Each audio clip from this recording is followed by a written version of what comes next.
Alrighty, well, that's sort of...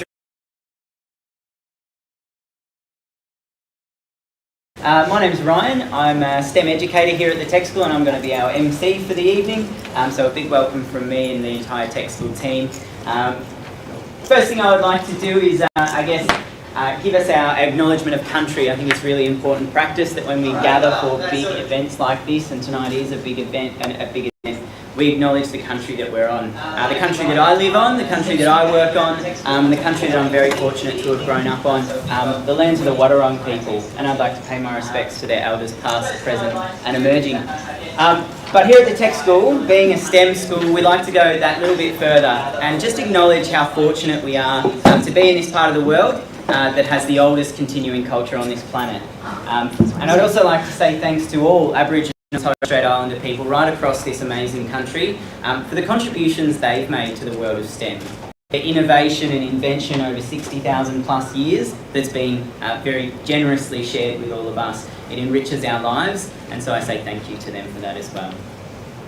A little bit of, housekeeping and giving us a bit of a sense for where the night is going. Here's our agenda. Be kind with if I deviate from the times ever so slightly, but we do have an agenda on the back of your booklets there as well. A little bit of housekeeping. If you haven't found your way to the toilets this evening, they do sort of blend in here at the Tech School. So straight down the back there is female toilets on the right, male toilets on the left, and there's also unisex toilets available as well. So without any further ado, I'd like to invite our director, Damon Minotti, up to the stage to welcome you all officially to the event.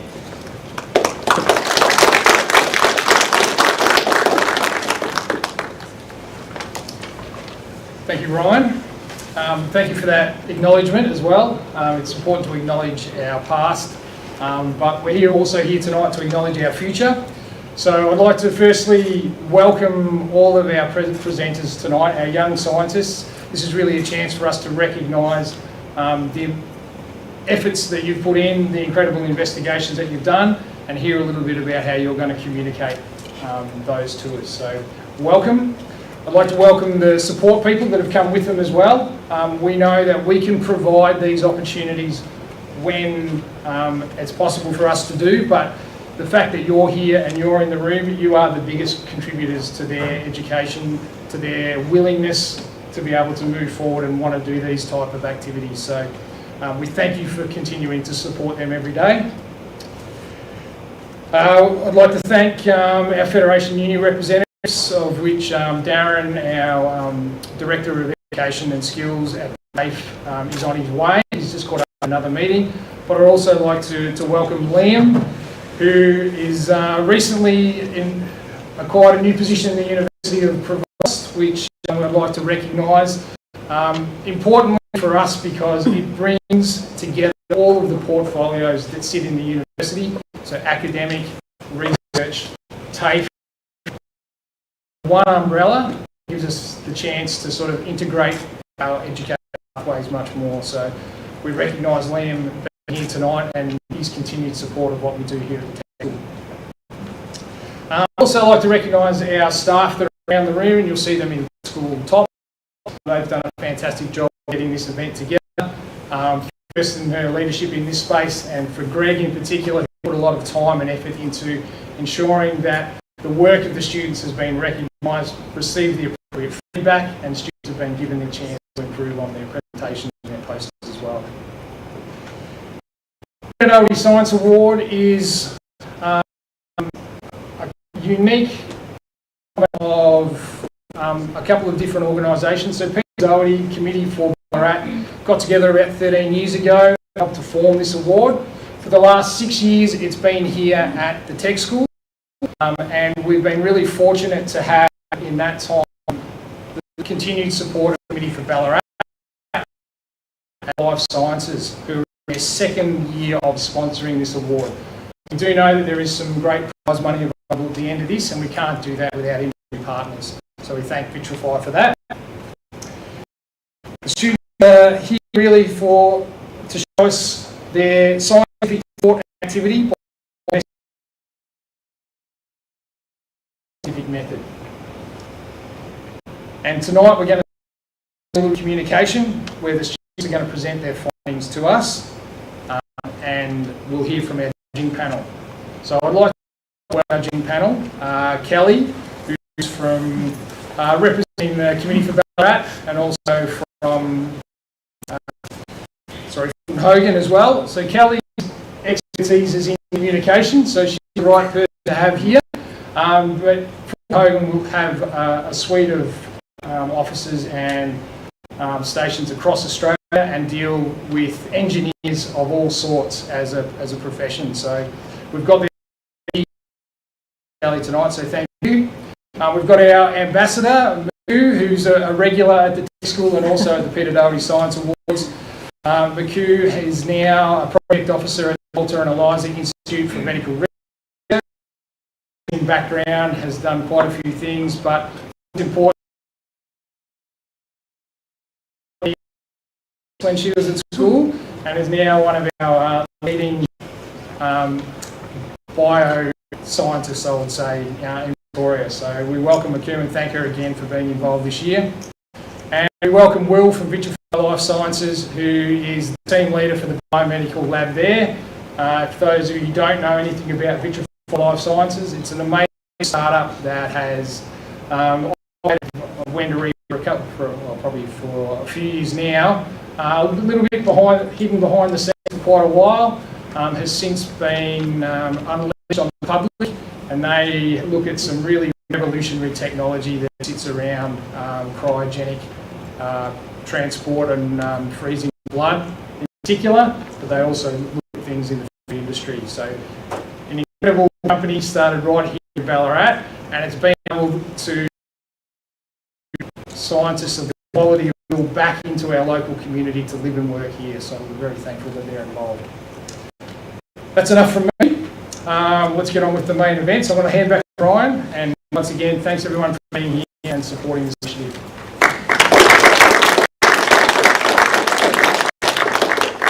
All right, so moving right along. So tonight is one of my favourite, I guess, events. I am new to the tech school, but I've been a teacher and had this award and coming along to watch them, as some of those teachers are here tonight. It's a really, really special thing to get to see. And from me, and I think you probably already know this, the students that are here as finalists, you've done a spectacular job.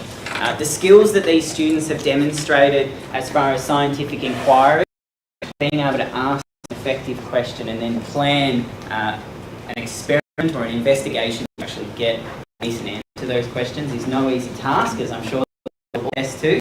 And then tonight, I think this is definitely a task that anyone would deem a little bit daunting, and the fact that you're all here and willing and ready to go is a real testament to your own skill. I remember talking to one of the mentors we had come through the tech school this year, may have even came from Miku potentially, if I'm remembering this correctly. A colleague down in one of the research centres down in Melbourne had said, without communicating these scientific ideas or what you find out, like having a treasure locked away in a treasure box. So being able to effectively communicate this to an audience lets us have that little bit of your treasure which you found through exploring the scientific method. So our very first group, and they're very excited to be the very first group, it comes from Phoenix Peter 12 College, and that is Hannah Matthews and Rory Jones, and they're going to tell us a little bit about how does sunlight affect the strength of plastic bags. So welcome them up to the stage and we'll get ready to this.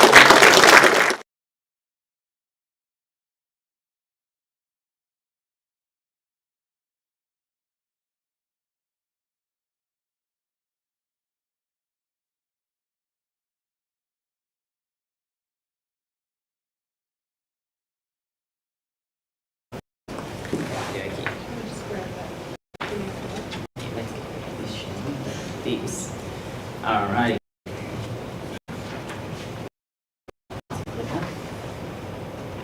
Through your PowerPoint.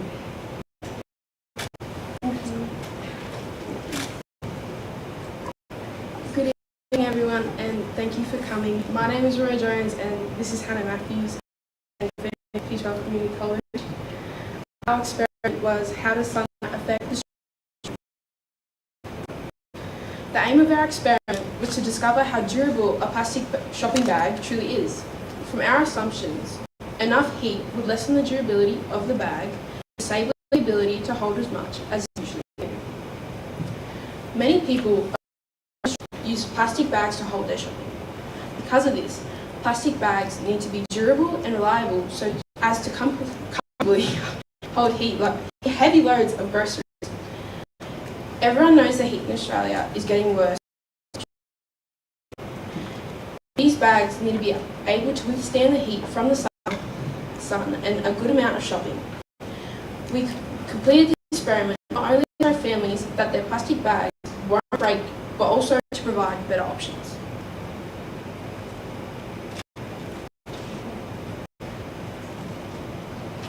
Plastic bags we used for the experiment are used around Australia to hold countless people shopping. Shopping bags in stores. Many families still use plastic bags as they provide a more stable and reliable than the paper bags that are sold. To execute our experiment, we use heat lamps to simulate sun. All heat lamps don't heat lamps. Using the sun for heat would be a better way to complete the experiment, with the unreliability of the variables not staying the same. Heat lamps are easy to control. The difference between heat emitted from the sun and the heat lamp is a significant difference. That would alter the effect of the plastic bags greatly. Although this stimulates a similar enough reaction that can be recorded dependable of the sun. We completed 2 experiments to hopefully show that the results will be altered by the temperature of the bag when weighed. Our first experiment was 3 bags sitting under the heat for different amounts of time. The bags are still warm when the weights are placed inside. Our second experiment, we used only 1 bag that was given time to cool before measuring the strength. This bag was under the lamp for 3 hours, the same amount of time as our test bag 3 in experiment 1.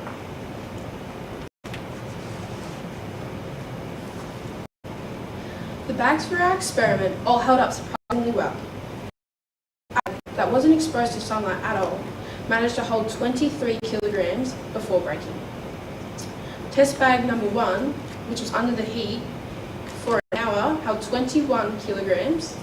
Test bag number 2 handled 20 kilograms, and our final bag, which stayed under the heat for 3 hours, held a total of 17 kilograms. Our experiment in itself was successful due to the fact that when heat was heated for various amounts of time, the bags became and were unable to hold as much weight as a bag that had been heated for less amount of time or not at all. The independent variables of our experiment were the amount of time the bag spent under the heat lamp and how much weight they could endure after. Our dependent variables, however, were the type of plastic bag. Possible sources of error in our experiment were a difference in distance from the heat lamp and a slightly inaccurate time frame.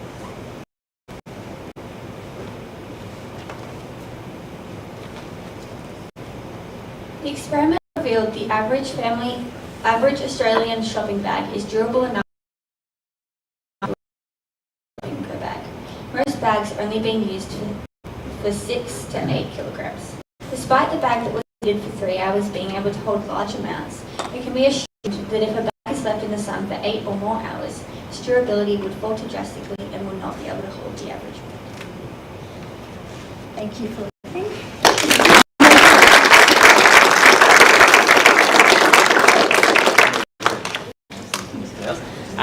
So it definitely makes me think about if I go shopping during summer and I want to leave my shopping in the car, I'm going to make sure those bags are just holding them by the bottom so it doesn't hold that weight, that average amount of weight. So what we're going to do now, the process throughout the rest of the evening, is we'll hear the students speak and then we're going to hand it to our panel of judges for some feedback. So Kelly, you're looking like you might be ready to go. Yeah, sure. I think that's on. Yeah.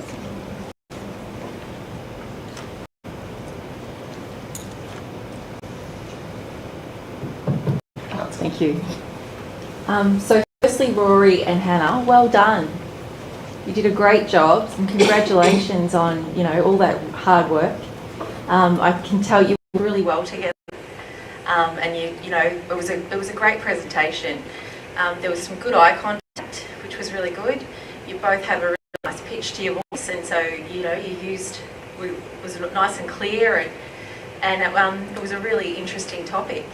So impressed, and I also thought that you did a really good job of talking about some of the limitations of your research. I thought that was really good that you identified some of that. And I've actually got a question for you. So with the bags that you used, were they all the same, the test bags?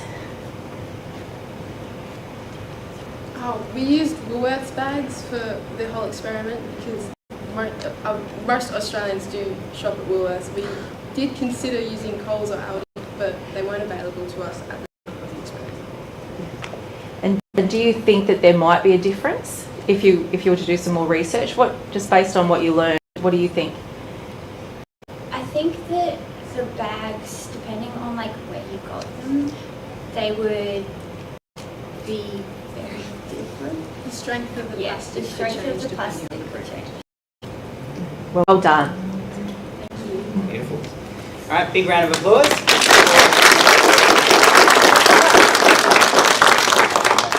Okay, we're off to a smashing start. Always hard to go first. Thank The girls you. have done an amazing job with that one. Okay, where is it? Here. Okay, so our next group is coming from Good Shepherd College.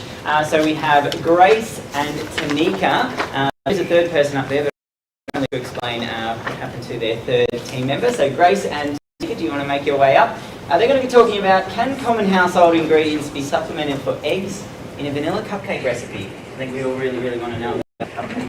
And is this stuff?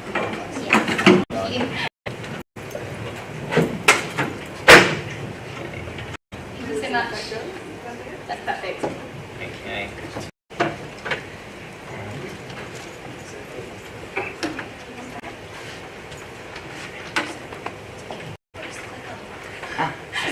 Let's do the tutorial, shall we? If you want to go crazy, there's a laser. Oh, cool.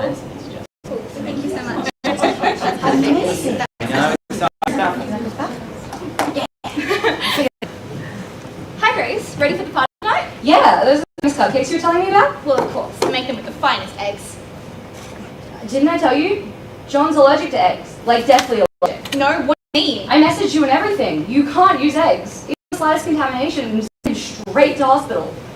What if you use a substitution, like milk or butter? Oil, maybe? I don't know. Good evening, judges, fellow teams and spectators. My name is Tanika Francis, and with me tonight is Grace Blaine. Our third member of our team, Azari Hebner, is unable to be here today, as she is now living in Nepal. Thank you for the privilege to be standing here today, presenting our findings to you all. Have you ever wondered whether eggs can be substituted out of a vanilla cupcake recipe? We thought it was vital to find out.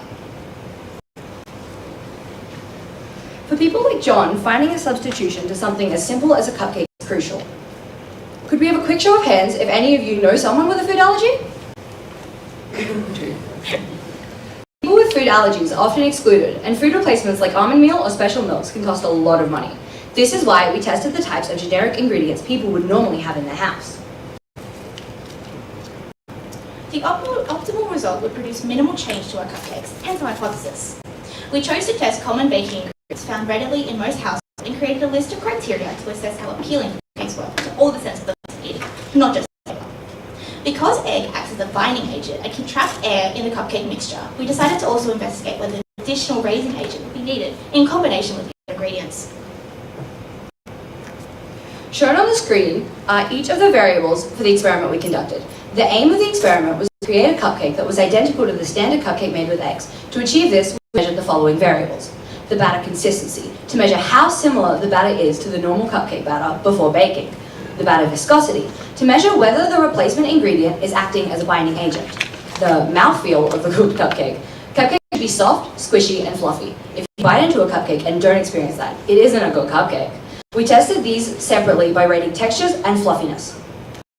The color of the cooked cupcake. Often, foods with allergen replacements look bad and deter people from trying it. This makes it important for the cupcake to look the part. And finally, the cupcake flavor. Did it taste good or did it taste bad? After assessing potential risks, we deduced the risk included salmonella and allergies. making sure to not consume the batter before cooking, and to survey participants that are consuming the cooked cupcakes that they aren't allergic to the ingredients. We also use caution and PPE when operating the oven and using equipment. The procedure and equipment we decided to use for our experiment are as shown. Standard cupcake recipe as a base, and the same recipe with egg. The egg in the recipe replaced with milk, oil, or butter. The standard recipe represented our ideal vanilla cupcake, which we could compare our samples to. During the experiments, we were careful to keep the measurements and cooking times of the variations as close to the control as possible. We measured the time it took to fully prepare the control and used those mixing and baking times as our guide for the variations. This means that some of the variation mixes may not have been fully mixed through. The only sample which was not baked for the full 15 minutes was the cupcakes that used butter as a substitute to egg. This was because when we did our 10-minute check, we saw that they were starting to burn. If the cupcakes for the full 15 minutes, they would have been inedible. All of the other samples cooked for the full 15 minutes before passing the skewer test. After we had mixed each variation to the same standards, we performed a viscosity test by taking a single teaspoon of batter and placing it on a laminated sheet displaying a viscosity chart, pictured on the screen. We made the decision not to perform the viscosity test on the batters with the additional raising agents, as the raising agents did not significantly change the batter.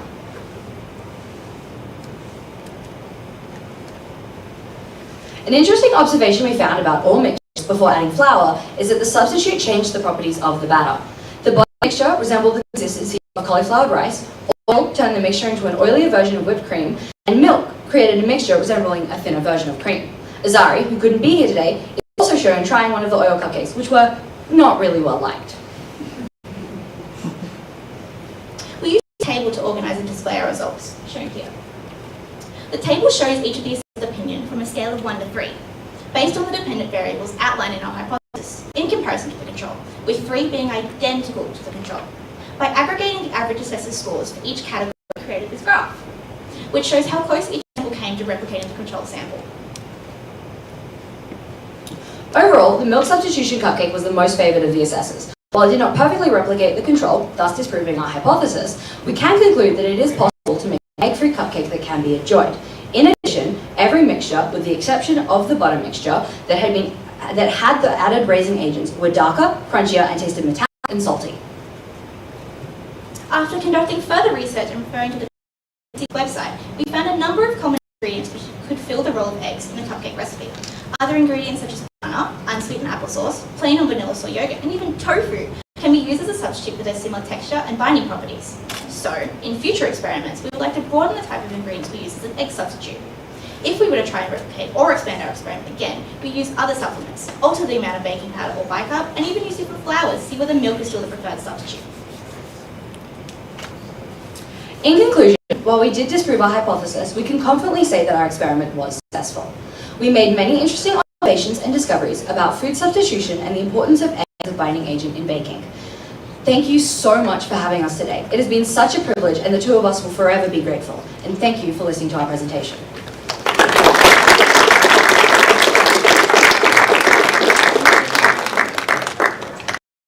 Hold on to that in case the judges have any questions. But one thing's for sure, if you need volunteers for human trials on those other things you're going to do in the future, work Friday. So. All right, so I'll hand over to the judges. Miku, are we going that way? Awesome. So Miku. Is that on? I have no idea. Is that? Is this thing on? Yeah, there it is. Okay. Sorry about that. Great job. Really, really great hook. And also really great that you made it really relevant to all of us, because as we saw, there are quite a number of us who know people with food allergies. So again, really great way to engage the audience and draw them in and make them care about what they're doing. And what was it? Oh, and I really liked how thorough you were with the background and methodology as well, and the rest of it. But it was really nice that you, again, gave context, because first, you made us care, and then second, you explained everything so that when you did go into your results, we actually understood what you were going to say, and that's really, really good science communication as well. Thank you. Perfect. Thank you. I had one really good question that I was like, yeah, I'm totally going to ask this, and then you answered it in your discussion. Again, really, which also shows that you were really, really thorough in your discussion. I was going to ask what kinds of other substitutes you found instead of eggs? Because I know I've had to try and substitute eggs in recipes. Sometimes it was just for allergy reasons, but then sometimes it was people who were vegan as well. But did you find anything that was like, wow, I didn't know you could substitute that with eggs in your investigation? Well, we've had actually conversations with other people. We found that like things like pea water can even be like a substitute. So especially, that was a surprise. Yeah, definitely. If we were to like do this again, we'd especially just based on time and budget, so we can like have a look at all these different like interesting binding agents, which would help. Yeah, I've used black bean before for brownies. I thought it was nice, but if you like brownies, the texture, maybe not. The other question is, who did you get as your tasting panel? So, for the table itself, it was Tanika, myself, and Azari. Just so that, because we all knew that we weren't allergic to anything in it. However, we made, I think, around 42 cupcakes and only needed to try one each. So there were other students in our school who are like, hey, we want cupcakes. And so, like, after making sure that they weren't going to, we may have offered them a couple. So did you get them to, like, you know, number the cupcakes in terms of flavour and all that? Like, we didn't, but we tried to not give them the bad ones, and they all insisted on eating them anyways. Sugar. Thank you very much. Thank you. Very much. Yeah, that's all right.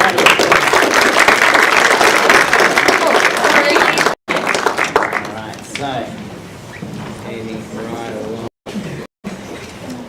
Okay, so our third group to present this evening is from Mount Clear College, and this is Megan, Liv and Felicity, and they're going to be talking to us about does the material of the school jumper retain more heat than the material of casual jumpers?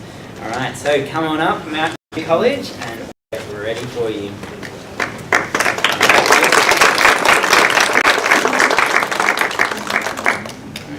And your presentation.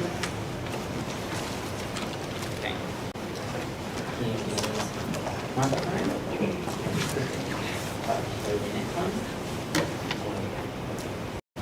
Hello everybody, hope you're all doing well.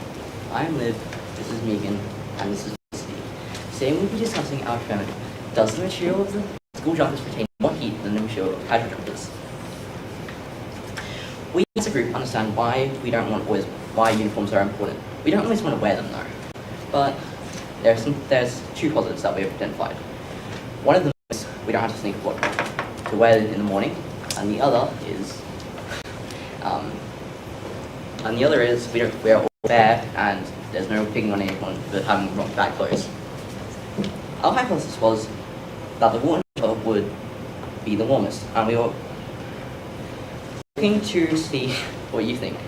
Please use we just had a technical difficulty, so can we please get hands up? We were going to have a QR code, but that failed. So if you think the woolen jumper is going to be the warmest, put your hands up. That's not true. If you think the right jumper is going to be the warmest, put your hand up. If you think the casual jumper is going to be the warmest, put your hand up. Sorry? Casual dress.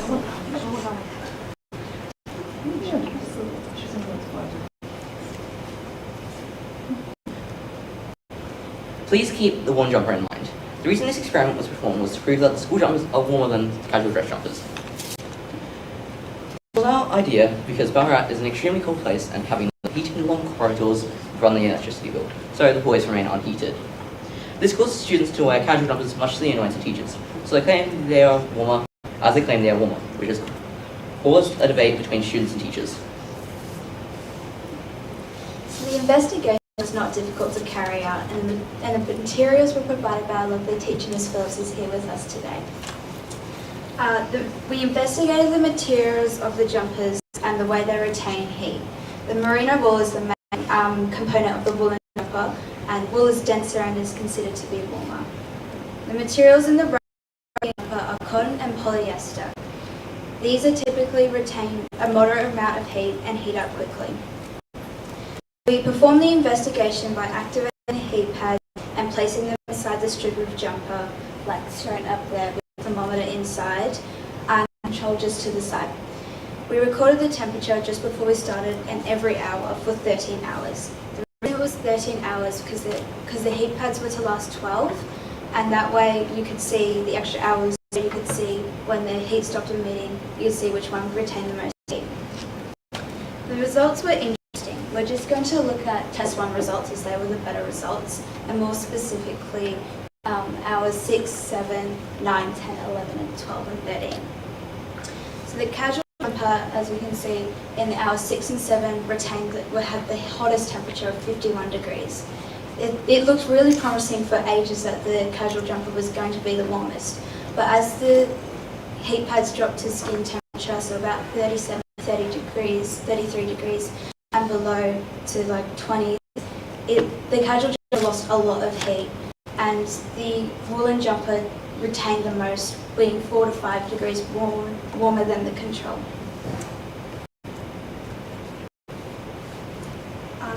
This means that when the skin is warm, then the casual jumper will be the warmest. However, if the skin is cold or dropping in temperature, like it would be in a school environment during cold times, then it will not retain as much heat as the school uniform jumpers, which at this temperature retain heat. This also leads to our hypothesis being proven both correct and incorrect. While the woolen jumper retained high levels of heat, the casual jumper ended up being the warmest out of all. While the experiment was a fair test, as we ran it multiple times, we found a couple of inconsistencies in our test that led to the varied results that you can see on the screen now, such as room temperature changing over time and the activation times of the heat pads being different, so some lasted longer than others, which leads to improvements that we can make if the test is run again in the future, such as keeping the room temperature consistent, using digital temperature readers instead of thermometers, looking to try to get the heat pads activated around similar or the same times, testing multiple different casual dress jumpers to see how different materials react, and also running 2 groups of heat packs, one group being at 37 degrees to represent body temperature and the other group at 34 degrees to represent skin temperature. And to wrap this all up, we found that the casual jumper achieved the highest temperature of the lot, while the school uniform jumpers achieved lower temperatures. However, they were able to retain more heat than the casual dress jumper, and the woolen jumper retained the most. And to end the debate between students and teachers, we are now able to bring in the results that we found to prove that the casual dress jumper is actually going to keep students very warm, and that if the student is cold, they should go with the woolen jumper because it will keep them warmer.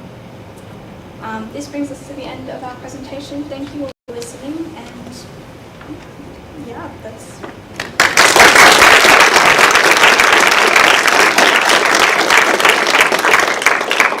If there has ever been a relatable topic for the people of Ballarat, it is how to stay warm. So what a great idea.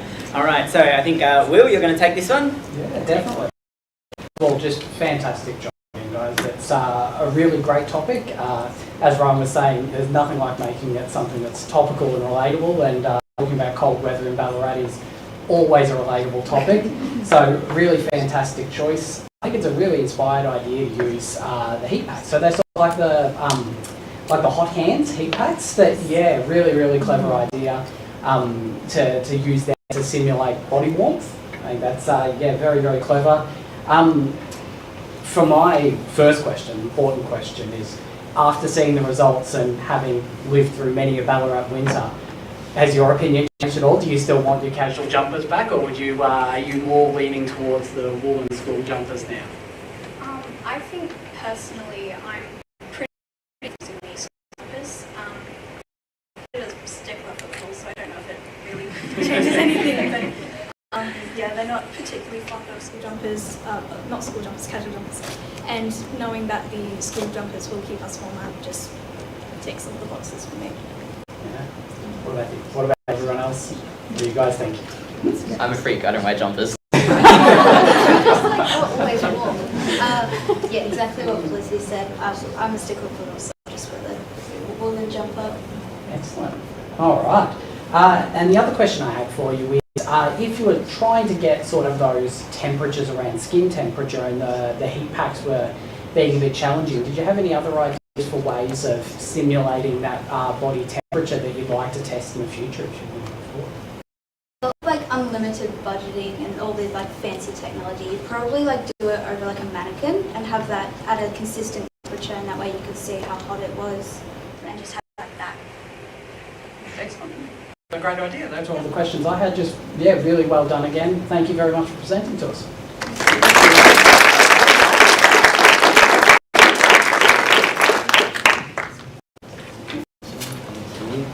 Alrighty, so our next group that we're going to invite up, let's switch back to my presentation, is one of our groups from Ballarat Grammar. So we're going to invite Maggie to the stage to tell us how much can stain remover be diluted before cleaning abilities are ineffective. Alright, come on up girls.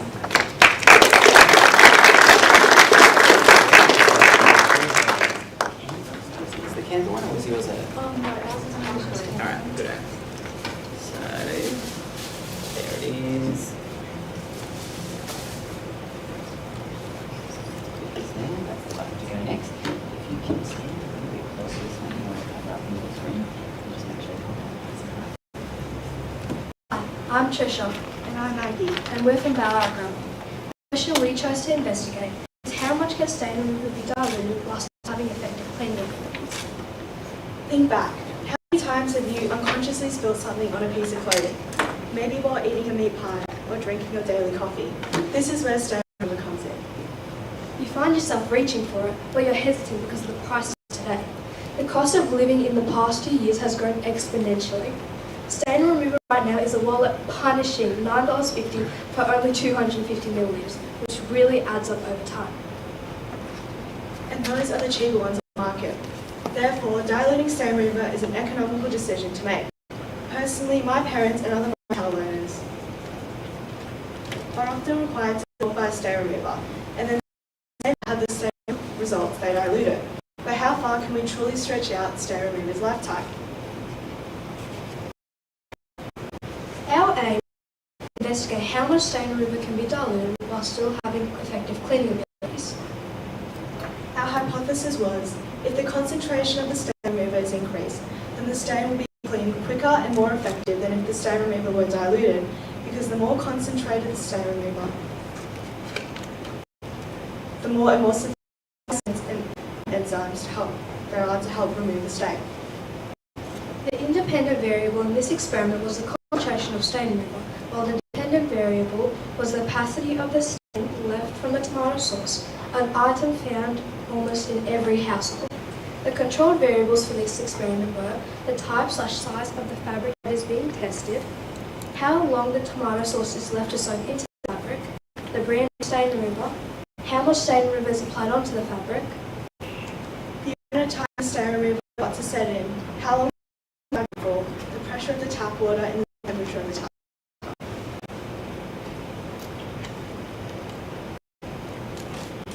The method was, we got 15 equal-sized towels and laid them out as shown in the picture over there.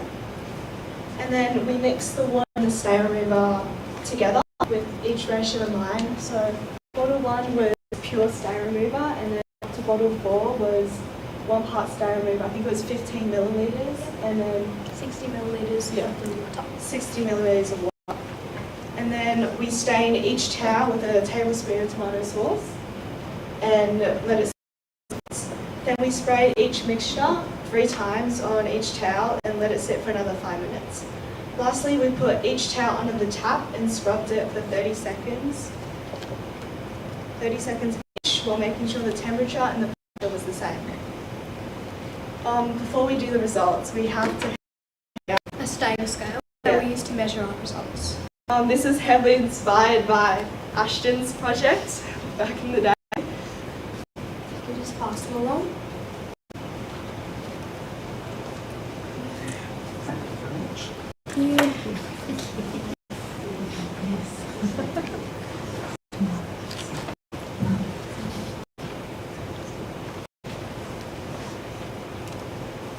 As the concentration of the vanished stain remover decreased, the tomato sauce stain became more visible. A comparison that highlights this statement is the stain left in the bottle 1 and bottle 5 trials.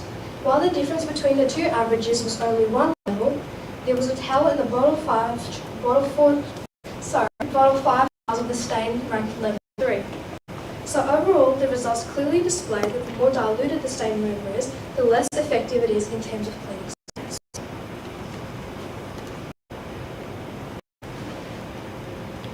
Stain removers are able to clean because of emulsifiers and enzymes. Emulsifiers have a hydrophilic head, or water-loving, and a hydrophobic tail, or resistant. The tail of the emulsifier molecule sticks into the dirt, grime, or grease, while the hydrophilic head attaches to water. This coats the dirt molecule in a layer of water, making it easier to clean. Enzymes are particularly effective for removing organic stains, such as those from food, blood, and even sweat. They do this by breaking down proteins and fats, which are what form these stains. Enzymes work to break down waste particles into smaller pieces for bacteria to ingest.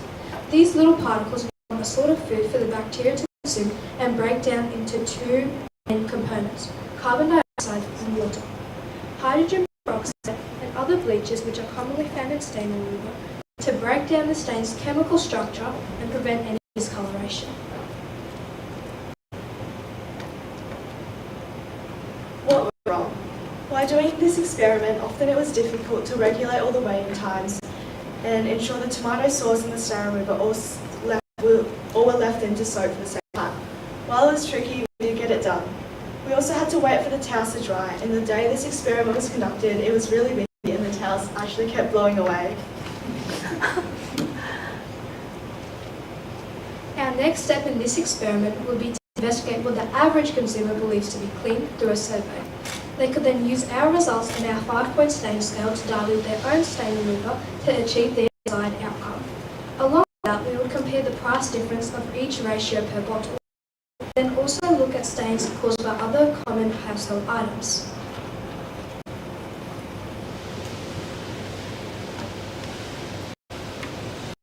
Any questions?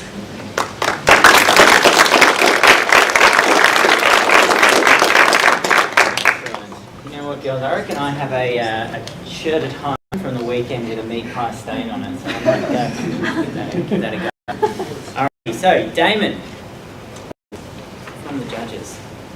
Thank you. That was very engaging, particularly to someone who has 4 children and an 8-year-old boy who eats meat pies on a regular basis. So that is a challenge in our household for sure. I'm sure that I heard you mention owning a motel, so that is a whole different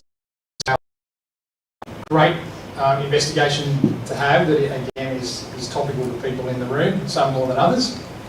I really like the term wallet punishing because I think we're all feeling that at the moment. So well done on making it relatable to us and using the images that you had on screen to be able to point out how you did your experiment and to make it really obvious about your dilution rates and those kind of things. The handing out of the scale was good and well done for acknowledging, Ashlyn, that you had that idea from somewhere else as well. You've established that dilution really matters. So I like the idea that you identified the challenges and that you would look at price difference. So from your perspective, what would be more important? Is it the economical side of it or is it the cleaning side of it that you would be looking most at? I reckon that both are really important, but in these times especially, inflation is such a huge problem right now. So I think that the cleanliness could be a little bit overlooked in terms of saving money. And I'm curious if we think about that as the motel concept. In a commercial business, is it more important to present something that's really clean to your clients? Does that affect whether they would return and therefore make that decision justifiable to use the higher dilution? Well, sometimes when my parents buy stain remover, they actually buy it already diluted because you can get it, like you can buy it already diluted, like at a 1:1 ratio. But when we're cleaning, we definitely have to make sure it's like clean, otherwise it's not good if it's not clean, obviously. So if it's not clean the first time, then we usually wash it again and have to put stay remover on it again and stuff. Great. And my last question would be, if you were going to test another item, you mentioned testing different household stains, what would be the most common stain you encounter that you would want to test? I think that, like I mentioned before, meat pies, they're so popular here, that I think it's just a really relatable thing that most people would probably encounter.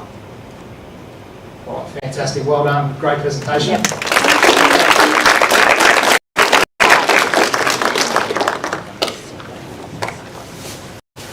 Okay, we're on to our fifth group of the evening. So, this group is coming to us all the way from Ararat, so Marion College. So I'm going to welcome up Eve, Lily and Rian to the stage to tell us about does eco-friendly cling wrap hold popular brands of cling wrap. Right, ready to go? So, make sure presentation.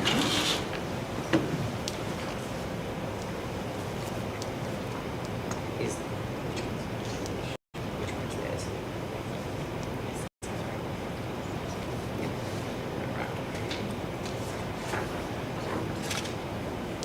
I don't know whether that will work with a clicker. Let's have a look, shall we? There we go. Works with the clicker. And away you go. Good evening, ladies, gentlemen, and judges. Today we'll be talking about cling wrap, which sounds quite boring, but we'll try our best to make it interesting for you. We tested the strength of plant-based cling wrap compared to normal cling wrap, because we wanted to know if it was worth spending more money on it. In case you've been living under a rock your whole life and you didn't already know, welcome to climate change. The ingredient is polyethylene. When polyethylene is made, they use fossil fuels which then release greenhouse gases which traps the sun's heat. This is very bad because all of our animals and plants will die and go extinct, and we need those things to survive. We want to stop climate change one clean wrap at a time because it will kill our Earth.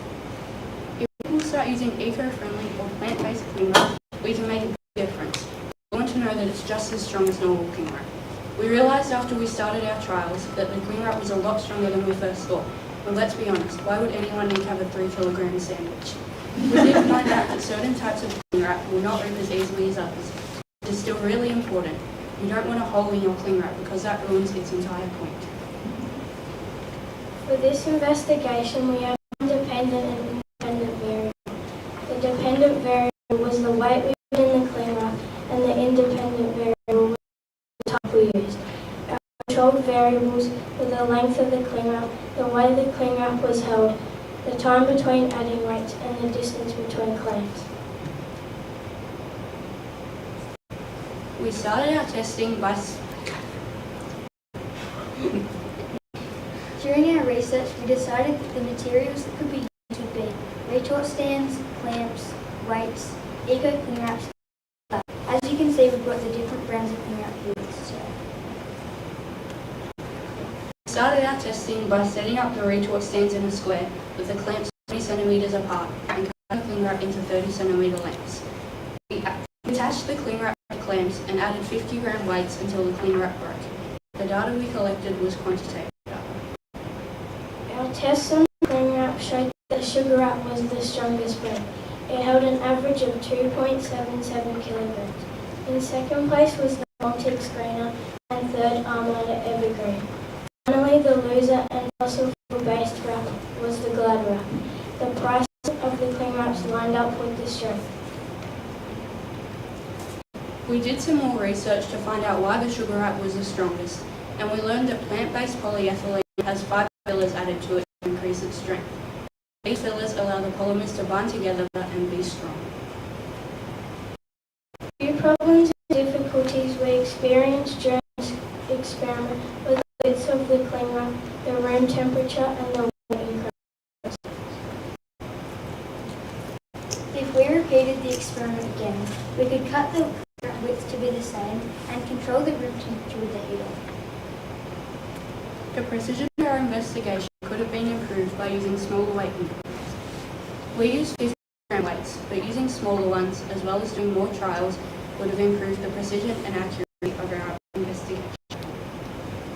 In conclusion, eco-friendly cling wrap does hold more weight than normal popular cling wrap. The strongest cling wrap was the 100% plant-based sugar wrap. This refuted the hypothesis, which was that the Glad wrap would be the strongest. The best cling wrap for its value would be the Armada Evergreen cling wrap, but is only 53% plant-based. Possible further investigations that could be done is testing how sticky the cling wrap is and how well it keeps air out. To do this, you could wrap a few pieces of cling wrap and leave it for a few weeks to determine which one goes mouldy to.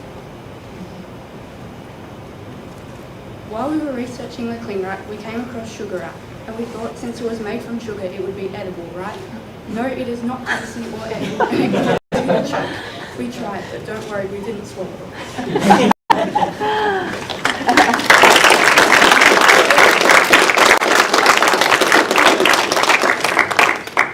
Thank you very much for that disclaimer, otherwise I might have eaten that sugar wrap. Okay, so judges, who's going to handle this one? Are we going back to Kelly at the end of the table? Awesome. Well done, girls. Great presentation. Good research, thorough research, really well-structured content. Your slide pack was great. Good to see the photos.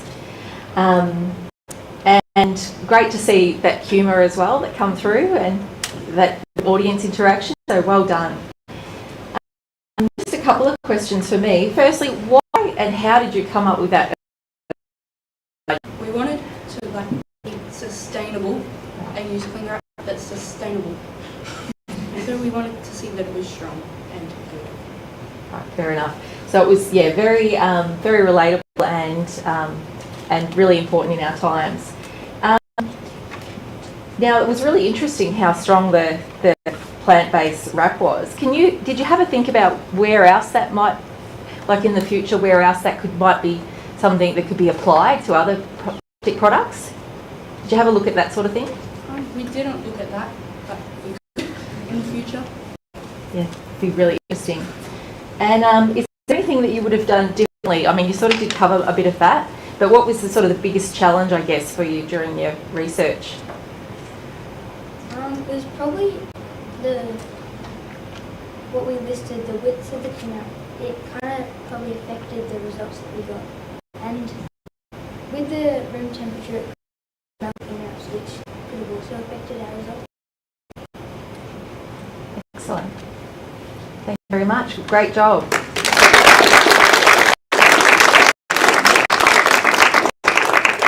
That's a wrap.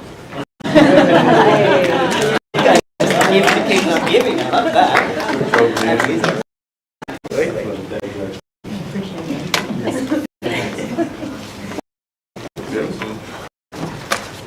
Alrighty, and that brings us to our last student presentation for the night before we're going to break for a bit of supper. So, going to invite up another Ballarat grad team. We're going to be hearing from Jacob and Deacon, who are going to tell us about how can varying the types of liquids affect the formation of rust on steel in different ways. So, come on up, boys. I'll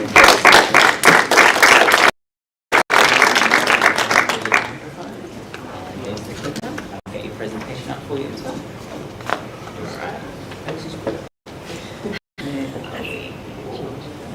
There it is. Okay, away you go, boys. Hello. I'm Jacob. I'm Deacon. And we're from Grammar. And our experiment was can varying types of liquids affect the formation of rust on steel in different ways.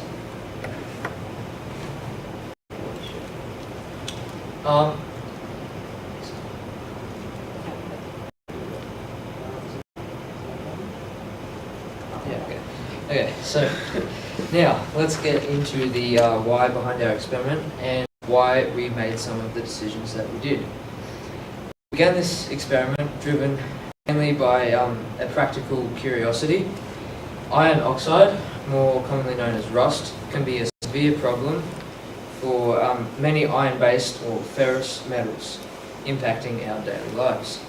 By understanding its nuances could lead to smarter decisions in construction, manufacturing, and overall preservation of the metal.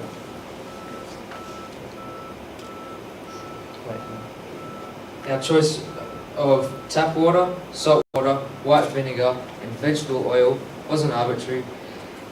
Tap water mirrors everyday. Salt water mimics corrosive seawater effects.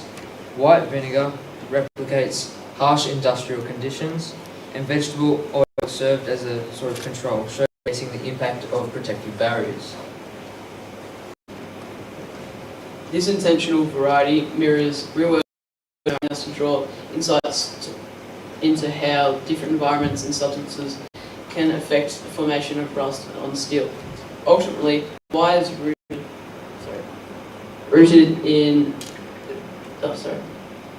the quest for practical knowledge with applications for various industries.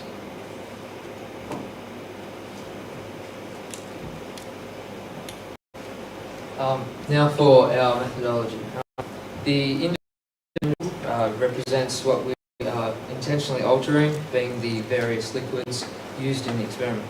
Each of the liquids possesses different chemical properties affecting the formation and amount of rust on the steel sample. This allows us to observe and compare how different liquids impact rust development on steel surfaces.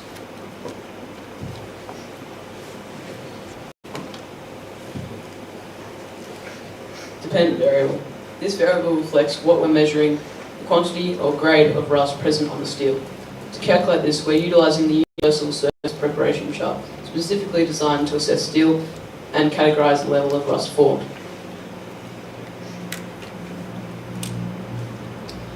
Our controlled variables are the constants maintained throughout the experiment to ensure a fair comparison and accurate results.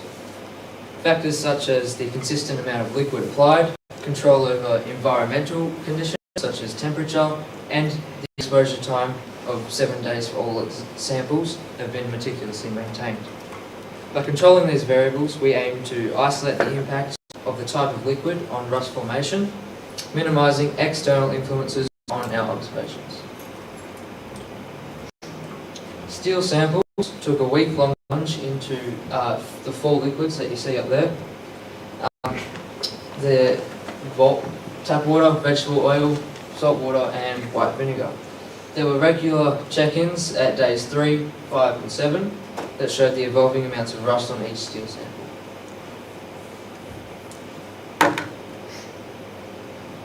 Images captured at each checkpoint provide a visual record of the rusting progression. Rust grades are evaluated against. Vinegar proved to be the most corrosive, as you can see from the chart. Salt water followed suit, then tap water, and finally vegetable oil acted as more of a protective shield, resulting in the least amount of rust. The experiment laid bare the dynamic interaction between liquids and steel into the corrosive potential of everyday substances. Those two diverse environments mirrored the real-world challenges metals face, paving the way for informed decisions in industries reliant on durable materials.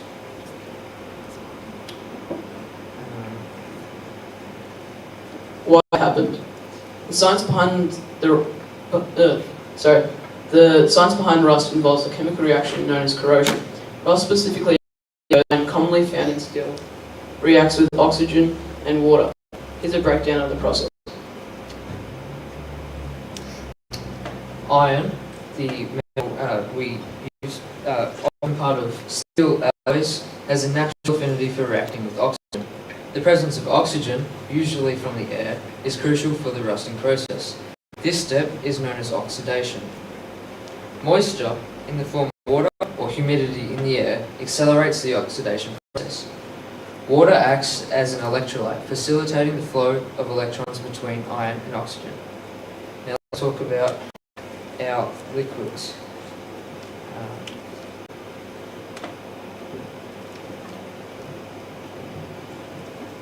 Vinegar contains acetic acids. Positive hydrogen ions in the acid remove electrons from iron, ionizing it and making it more susceptible to rust than other liquids such as tap water. Salt water, being a conductor of electricity due to dissolved ions, enhances the electrochemical corrosion process. This water, in salt water, contains the electrolytes that increase the conductivity of the solution, allowing for faster electron transfer. The dissolved salt creates a more corrosive environment, speeding up the form of iron oxide. Vegetable oil acts as a protective barrier against rust.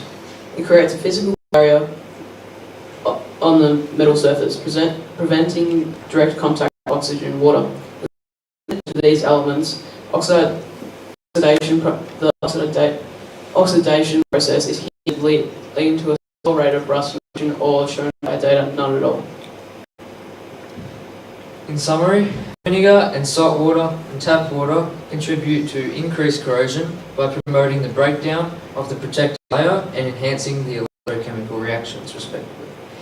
On the other hand, vegetable oil acts as a shield, impeding the direct contact with the corrosive agents, thereby reducing the rate of rust formation. These observations align with practical effects seen in the experiment. What could we have done differently? Well, we could have experimented with a wider range of liquids with different properties. This could have provided more confidence. Various substances affect the rust formation. This could involve liquids with extreme pH levels, which we could have measured, or unique chemical compositions beyond what was initially tested. Extended exposure periods. A 7-day exposure period was utilised. Extending the duration could offer insights into long-term side effects.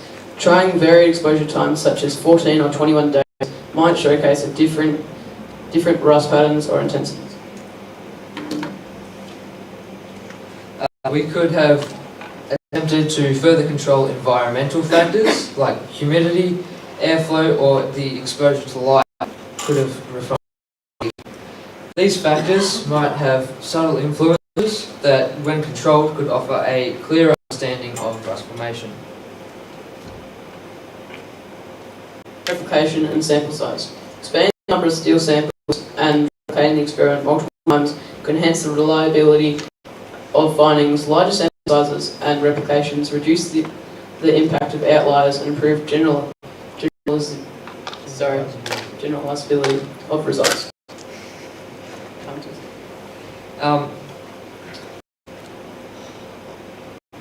Exploring more testing methods beyond the surface preparation chart that we used, as seen on the previous slides, such as a microscopic analysis or chemical tests, might offer additional insights into the rust formation process.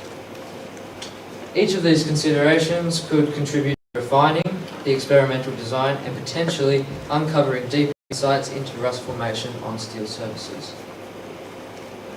Do you have any questions?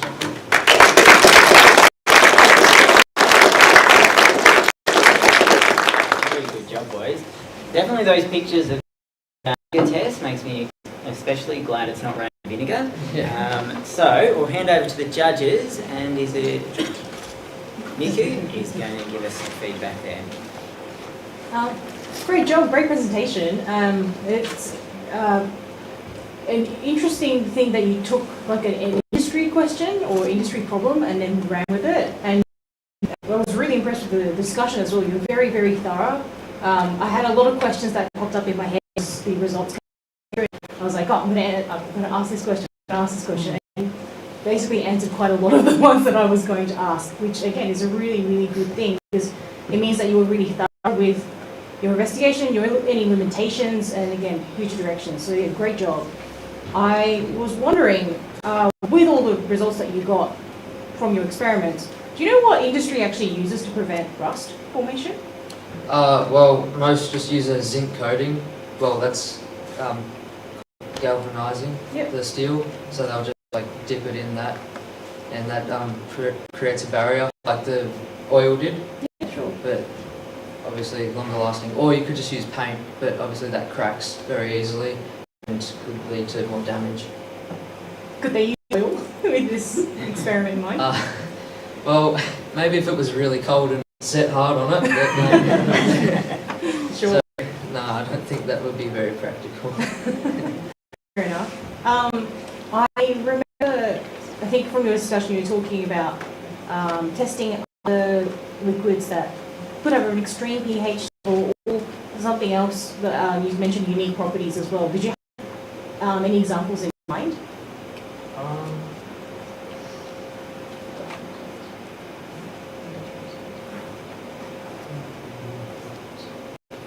We could have used, we were thinking of using blood. Well, I do a lot of shooting, and I know that if you get blood on the barrel of the gun, it rusts really quickly. So I sort of mentioned that might have happened. But can I just jump in and ask? Because you spoke at the start about curiosity that sort of generated this question for you. So was that the trigger for you to say, oh, nice? Yeah, that's sort of what made us think of it. Yeah, great. Yeah, it's great. Again, it's just exactly what we want in this sort of in these awards is that thing that makes you go, wow, why in your everyday life? That's fantastic. Great job. Yeah, excellent. Very good.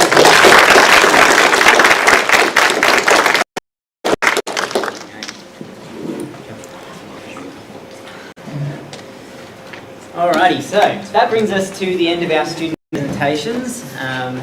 So what we're going to do now, we are going to about 6:40, and that is to give everyone a bit of time to do a couple of things. Enjoy the supper, obviously, but also explore the tech school, have a look at the posters that the finalists have created, but also in our VR room just next door, we have all of the digital submissions from all of the different participants in the Peter Doherty Science Award this year. So that's students that didn't quite make it to the finals, but definitely have done submitting a poster anyway. But it's also to give our judges the task that I am super not envious of in trying to determine our prize winners for this evening. So we'll break for supper and be meeting back in here at about 6:40.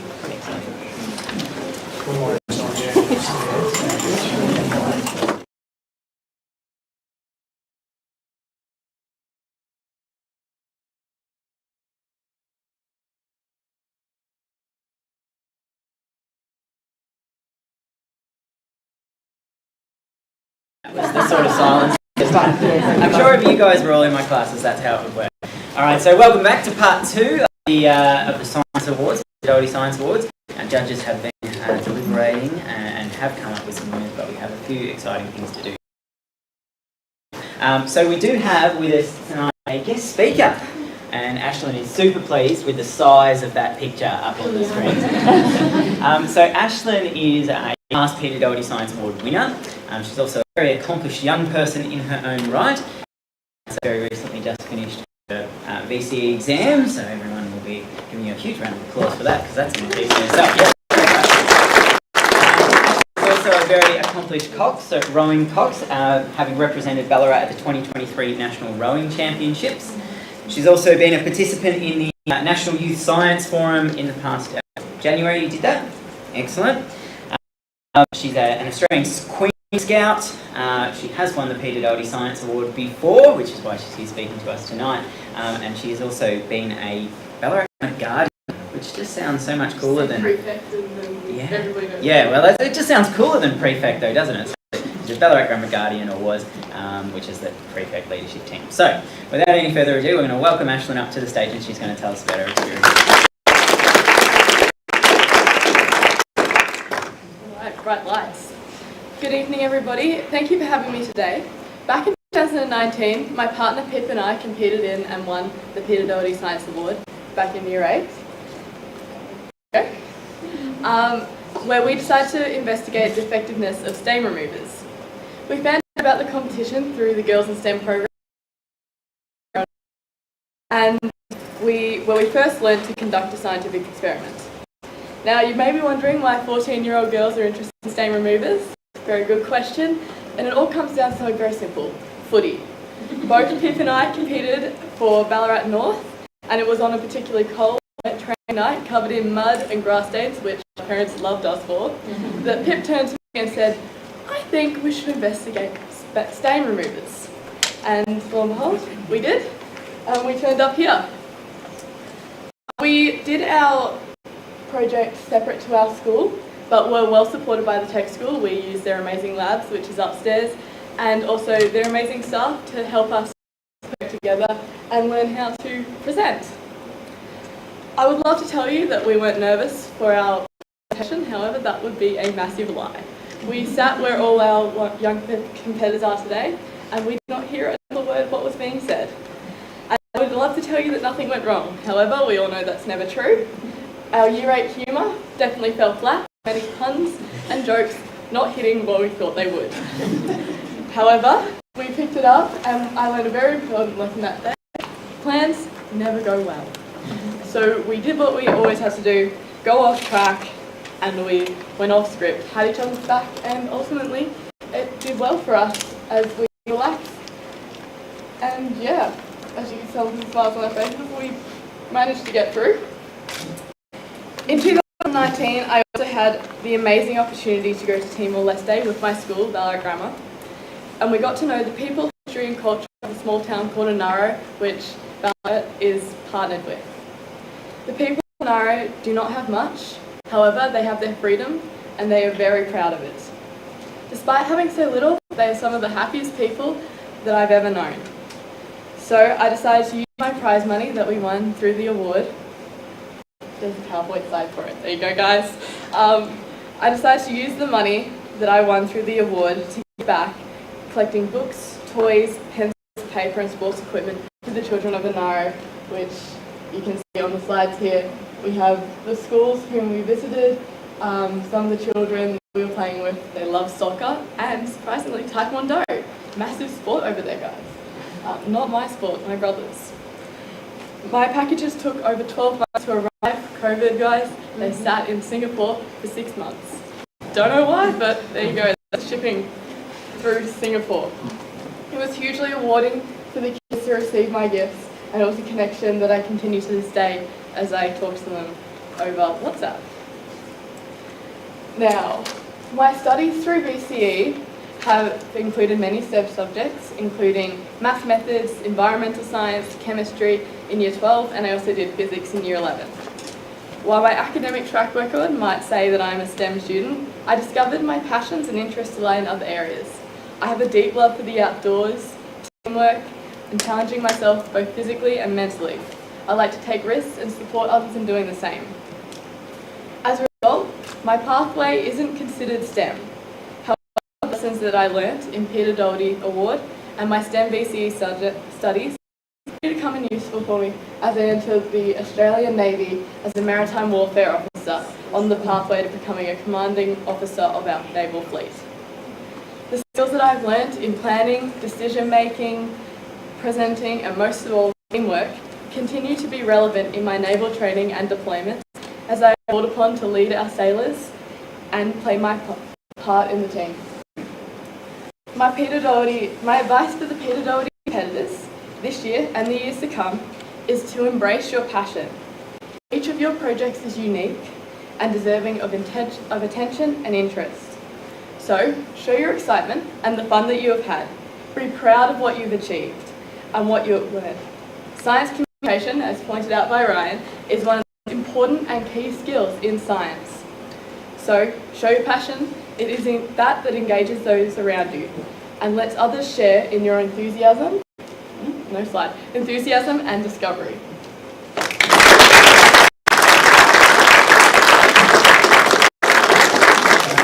Oh, you've got to stay up here because I've got a thank you present for you. So I think we all want to say, our round of applause, a big thank you to Ashlyn for coming along tonight.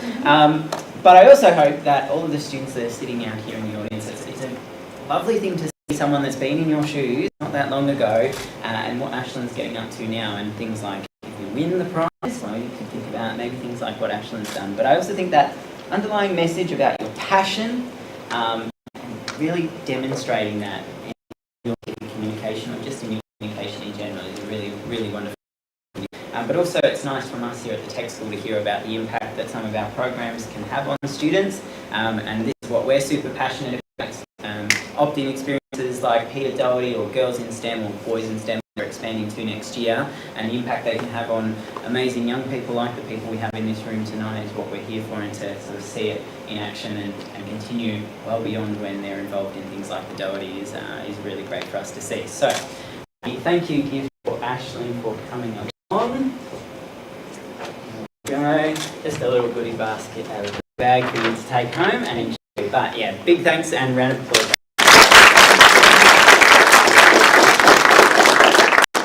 Okay. And then we're going to come back to the people who were here tonight, and that is our amazing Peter Doherty participants. So before we do that, we want to take the chance to acknowledge all of the students that have participated in the Peter Doherty, and one of the ways we can do that is through the CSIRO CREST Awards. So the CREST Awards for Creativity in Research, Engineering, Science and Technology is a non-competitive award issued via CSIRO that demonstrates, is awarded to students demonstrating competencies in that scientific method, scientific inquiry skills. Definitely seen showcased tonight and see showcased in those posters, and the work that students have done in the lead up. So all of our finalists tonight will be receiving a Bronze CREST Award. Bronze CREST Awards signify about 10 plus hours of work on their scientific research, but it also shows us the students that have engaged in things like defining, developing a method, carrying experiments, collecting data and analysing findings. So the parameters which qualify a student to earn a CREST Award pretty well, if a student does the Peter Doherty Science Award and ticks off all the boxes that we put on our rubric, they're also eligible in most cases for a CREST Award. So we're going to invite each of our schools up one by one to award you with your CREST Award for the night, but also your certificate as a finalist, which is a huge achievement, just making it to the final. So I'm going to call up the schools one at a time. Those students will come up. You'll grab your CREST Awards off myself and Kirsten, and then we'll give them a round of applause, move on to the next school, and then we'll get down to the nitty-gritty of the overall winners of the evening. So our first school that we want to welcome up is Good Shepherd College. So could I have the students from Good Shepherd make it?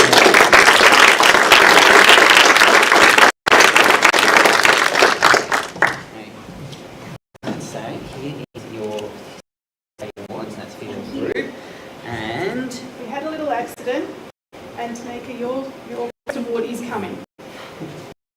okay. So we will get you yours. It will be coming. No okay. And yes, I'm three. Okay, cool. Okay. Oh, I forgot that. We'll see. But also, Jared, if you'd like to come up and get other. Woo.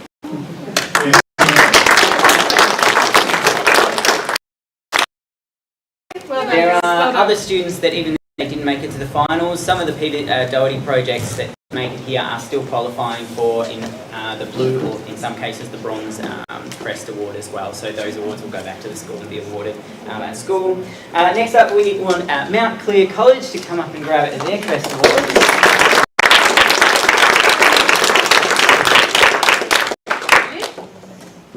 Thank you. And there you go. 2 certificates and well done. Congratulations. Fantastic job.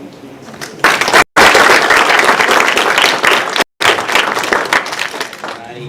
Our next finalist will invite Marion College back up to the stage.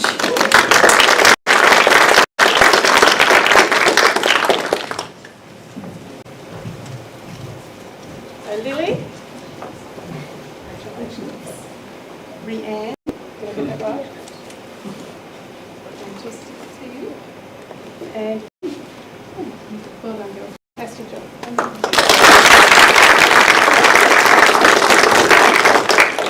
Now we'll invite both teams from Ballarat Grammar to come up to the stage and give their awards and CREST Awards. Give me a clap.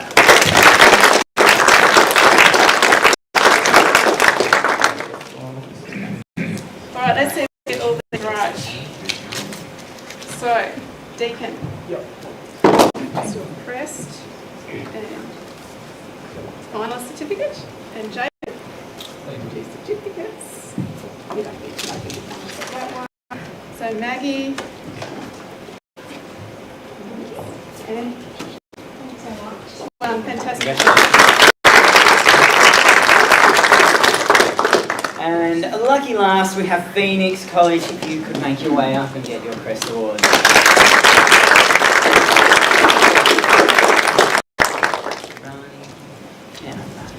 Very good.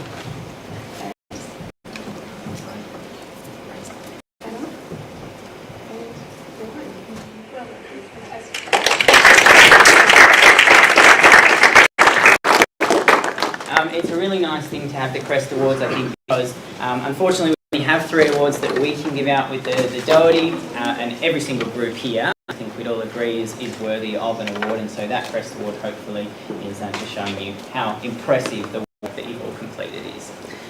But without further ado, I'm going to invite our panel of judges up to the stage so that we can award first our Communications Award. So Will, Hugh and Kelly, make your way up. We'll down to the nitty-gritty.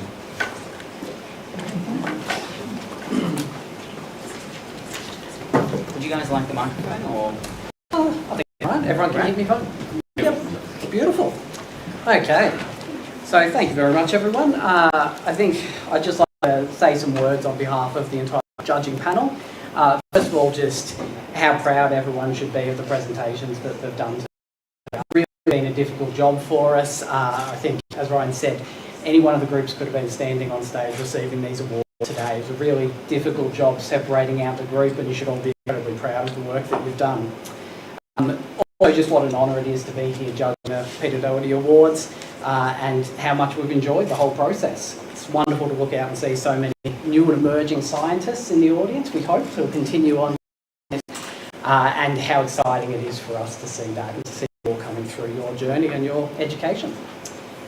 So, we'll start off by talking about the Communication Award. So our Communication Award is to the group that we thought communicated their scientific principles the most effectively. A lot of contenders in this category, but we were really impressed with one group's ability to communicate what was a big picture problem all the way down to a single solution that they could talk to. So it's all about their scientific communication skills. They came about presenting with a bit of lighthearted humour in the mix as well, make it really enjoyable for us as an audience and as judges. So the Communication Award this year goes to Eve, Lily and Rianne from Marion College.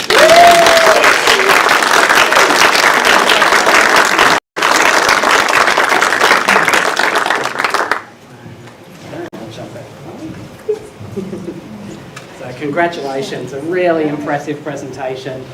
We thoroughly enjoyed being in the audience. Use of some visual guides as well, some pictures, were really wonderful additions. And we just asked one of the teachers from Marion College to come up and collect the Schools Award as well. Unfortunately, this doesn't have the money, that's the kids have got all the money, but to recognise the school's contributions as well.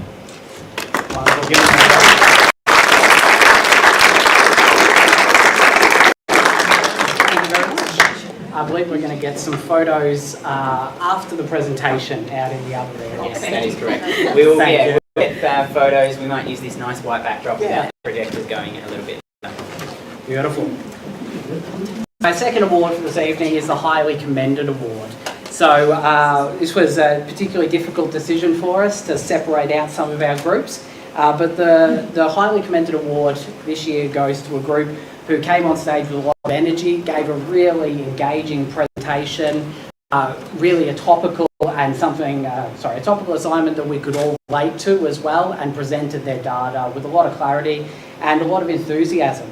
So this year's Highly Commended Award goes to Grace, Tanika and Azari, who couldn't be here tonight, from Good Shepherd College.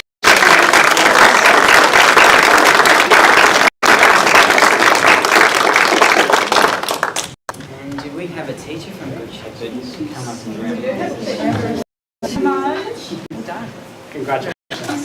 Okay, great. Hang on, missing. We do have Azari's prize as well. We'll have to ship it to Nepal. So that's okay. Not through Singapore though. All right, congratulations. And that brings us to the final award for this evening.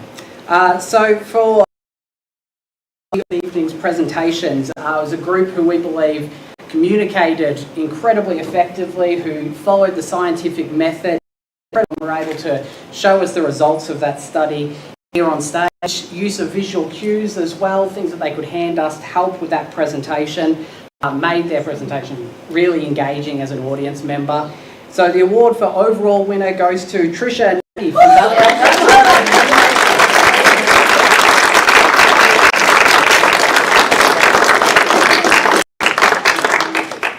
Should be incredibly proud. A really engaging presentation, able to answer questions really effectively as well. Thank you very much, girls. So congratulations.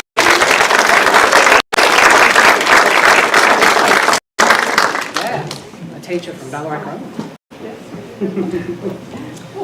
Thank you. We'll finish off with a huge round of applause for all of the groups who presented tonight. They're fantastic.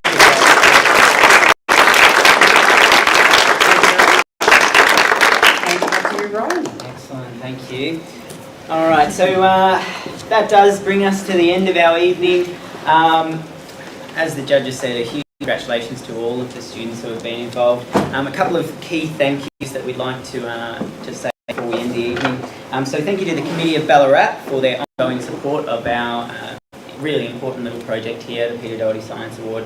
So we'd like to thank the Committee of Ballarat for their contributions there. Also a thank you to Vitro Life Sciences for their these awards tonight, supporting those young budding scientists in getting to where we want them to be or where they want to end up. Big thank you to the Cyro Crest Awards for the opportunity that I said earlier to recognise not only their contribution or achievement as far as the Peter Doherty Award goes, but their achievement in general terms of that really great application of the scientific method and demonstrating some skills, I would say, far beyond a lot of their years. Really, really impressive. So that's really important. And then a big thank you to, of course, all of our students that have taken the time to be involved in the Peter Doherty Science Award for the year. And then as we sort of saw some of the people that work behind the stage, a big thank you to all the teachers as well that support students at school, and I have no doubt that parents and carers as well. You've played a pivotal role in, well, some of you have made sure that your students can get here tonight from whether, as far as Mount Clear or as far as our making sure that your students, your children pursue their passions like science. So a big thank you to all of you. And last but not least, a huge thank you to our wonderful panel of judges. So if we might just give a little round of applause to our panel of judges. And, we do have a little thank you gift for our judges as well, which I will give you just a little bit later on.